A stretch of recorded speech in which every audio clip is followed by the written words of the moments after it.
Sometimes losing your singer is the best thing that can happen to a band.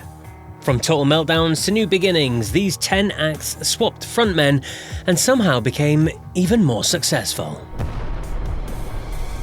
In 1964, the Moody Blues were an R&B-inspired beat group fronted by Denny Laine. They did have a big hit, Go Now, a UK #1 and a top 10 in the States, but that was about it. By 1966, the hits had dried up. Laine left the band frustrated, and enter Justin Hayward and John Lodge, two young songwriters with totally different ambitions. The Moodies didn't just change singer, they changed their entire identity. Just a year later, they released Days of Future Past, fusing rock with classical orchestration and bringing the world Nights in White Satin. That single alone has sold over 3 million copies. From pub gigs to platinum albums, it was a total reinvention. The Moody Blues went on to sell more than 70 million records worldwide with multiple #1 albums and platinum sellers, and they stayed active for decades to come. Faith No More were already onto something with Chuck Mosley up front. Funky, abrasive, cult. But it was messy, unpredictable, and nowhere near the mainstream. When Mosley was fired in 1988, the band brought in Mike Patton, a total wildcard from the band Mr. Bungle. And immediately, everything clicked. The first album with him, The Real Thing, went platinum. The single Epic hit #9 on the Billboard Hot 100, unheard of for a heavy alternate band at the time. They went from playing dingy clubs to MTV Primetime and Grammy nominations. Patton gave them a range from melodic crooning to screams, turning them into crossover stars. Before him, 2 cult albums. After him, millions of sales and headlining Lollapalooza. 1966, San Francisco, Jefferson Airplane are playing coffee houses and tiny clubs. Their debut album does okay, but when singer Signe Anderson left to raise her child, it opened the door for one of the greatest frontwomen in rock. Grace Slick joined, bringing 2 songs she'd previously written with her other band, White Rabbit and Somebody to Love. Both became anthems of the psychedelic era. With Grace, Jefferson Airplane became the voice of counterculture. Their album Surrealistic Pillow sold over 1 million copies. There was the Monterey Pop Festival, Woodstock, the Summer of Love. And she wasn't just a singer, she was the icon of female rock rebellion. It was a swap that didn't just make the band bigger, it made them icons. Now, before anyone starts furiously typing, this list isn't about who was better. It's about cold, hard success, album sales, chart hits, and global reach. Deep Purple Mark I with Rod Evans was a psychedelic pop group. Their song Hush hit the US top 5 in 1968, but they were still miles away from that heavy rock sound that we now associate with the band. When Evans and bassist Nick Simper were sacked in 1969, the group brought in Ian Gillan and Roger Glover, and that's when the magic happened. Their first album with Gillan, Deep Purple in Rock, was a statement. Louder, faster, heavier. By 1972, Machine Head came out, delivering Smoke on the Water, a riff that literally defines rock guitar. Commercially, they exploded. Machine Head went top 10 worldwide and went multi-platinum in the US. Made in Japan is widely considered one of the greatest live albums ever recorded. The band have, of course, changed lineup and singers quite a few times over the decades. You can also include David Coverdale, Glenn Hughes, Jolyn Turner, but that Mark II lineup of the group is legendary. And a quick pause, if you're into this kind of classic rock storytelling, make sure you subscribe to VRP Rocks. We do countdowns, deep dives, and hidden gem tracks every week. Plus, there's hundreds of exclusive interviews with classic rock legends too. Now, let's get back to the list.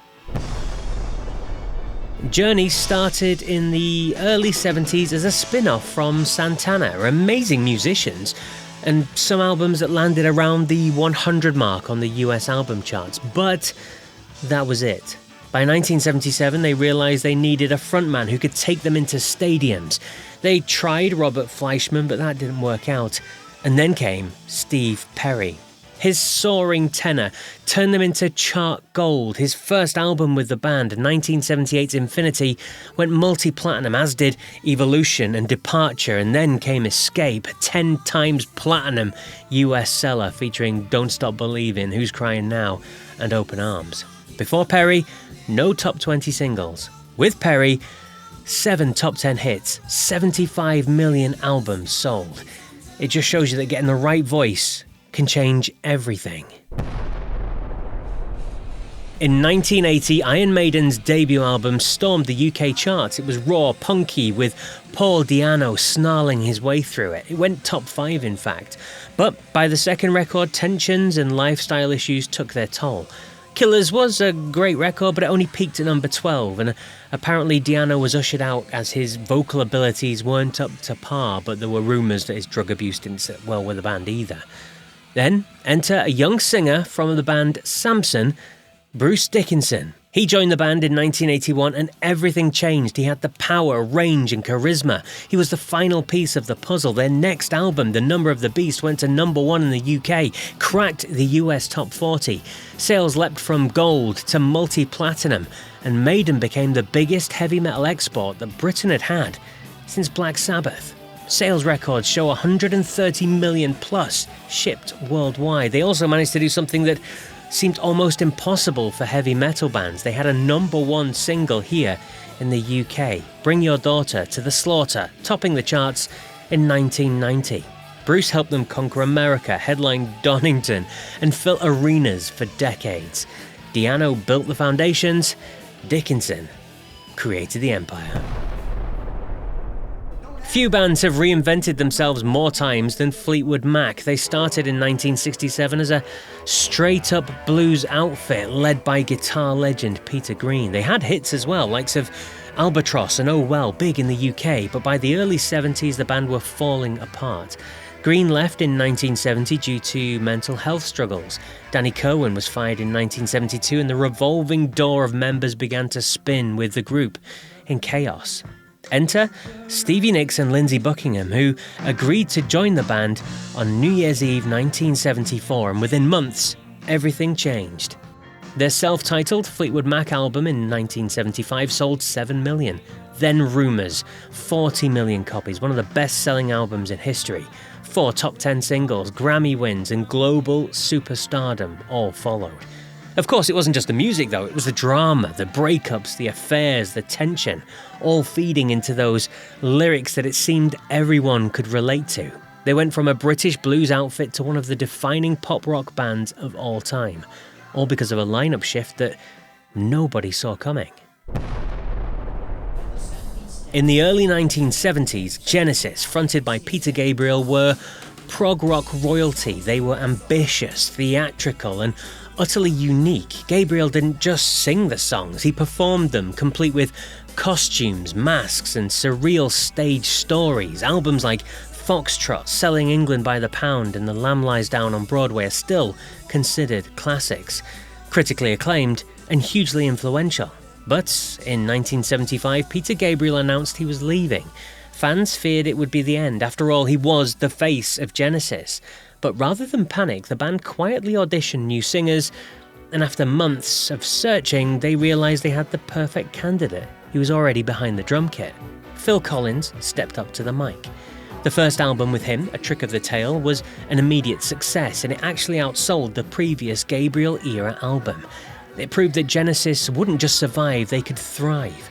And under Collins, Genesis evolved into a pop-rock juggernaut. Albums like Duke, Invisible Touch and Genesis sold over 100 million copies combined worldwide.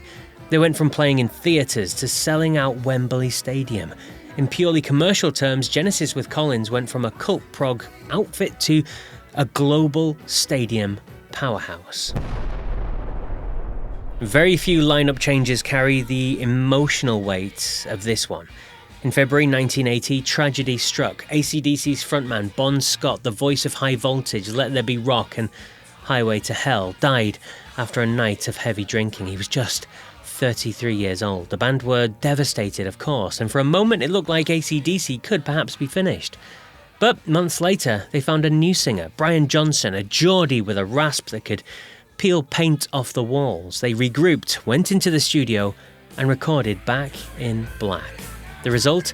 Over 50 million copies sold worldwide, one of the best-selling albums of all time. Every track's a rock anthem. You Shook Me All Night Long, Hell's Bells, and Back in Black.